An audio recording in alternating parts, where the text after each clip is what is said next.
What it do, everybody? It's your boy King Crowder back again with another edition of History You May Not Know and Things That Are Not Taught in Detail for Show.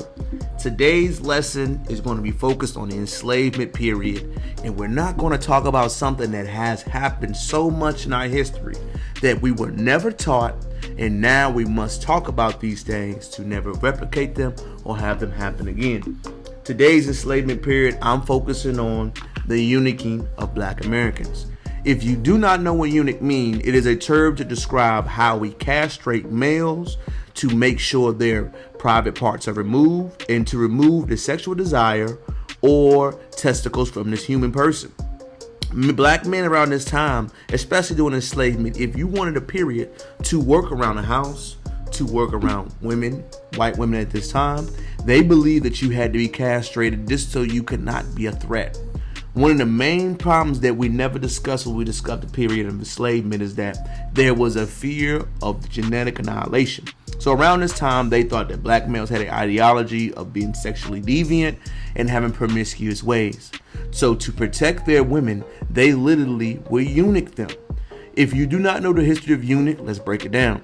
Eunuch was definitely a religious past, mostly done what you saw in the ancient Middle Eastern cultures, especially when they captured enslavements or during war times. They would eunuch their warriors and to get them to listen and obey what their laws and customs were. It was a way to make high-ranking officers potentially make them civil and obedient. Once a man felt like this, he literally was not the same type of person.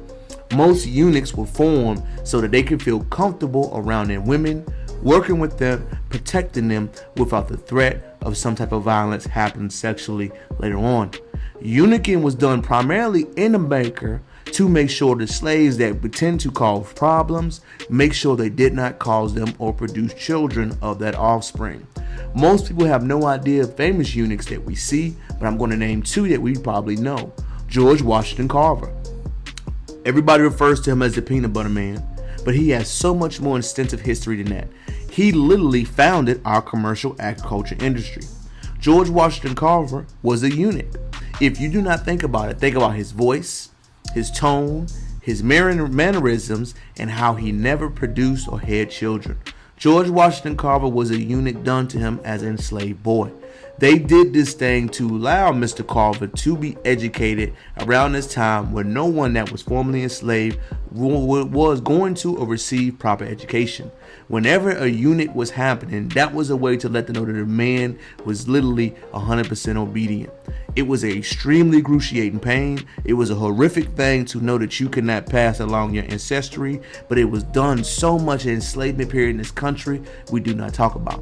When the castration was done, the male did not have the testosterone, the feel, the vibrant, or the wherewithal to fight back as much. It was literally a sociological, cultural, and a mental breakdown they did of this man.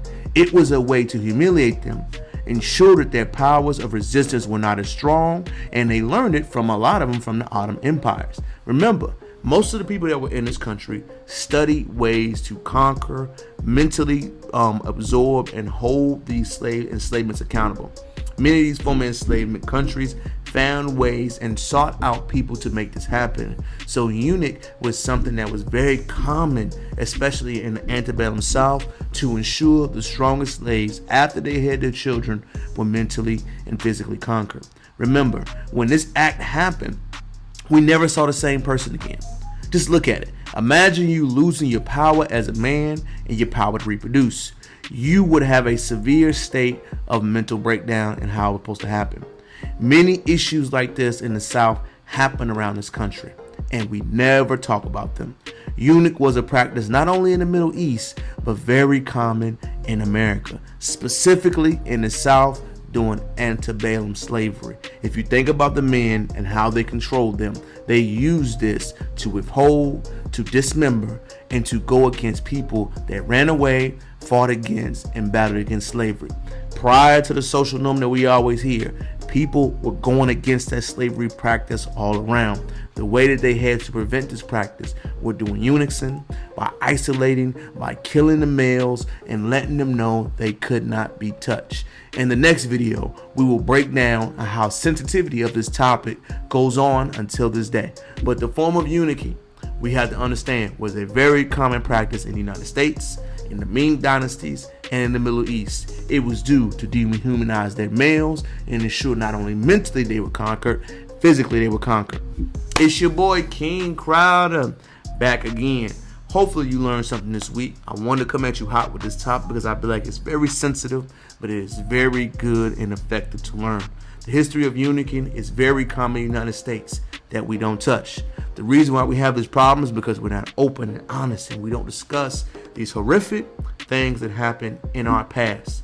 It is this country, and I'm here to tell the story.